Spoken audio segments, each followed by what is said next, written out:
அட ஆடியா?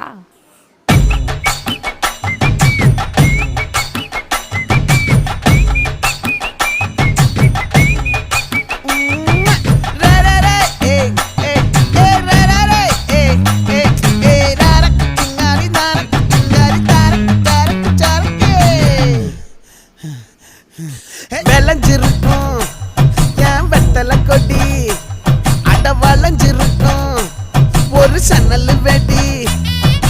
தோட்டா ஒரு கண்ணால தொலைஞ்ச ஒரு பொண்ணால வாக்கா இந்த வம்பால வல விரிச்சிட வந்தாளே. பார்த்து வளைச்ச தேக்கு ஓம் பட்ட உடம்பு சோக்கு, என்ன குத்தும் குறும்பு மூக்கு, கொஞ்சம் ஓய்வை கொடுத்து தாக்கு.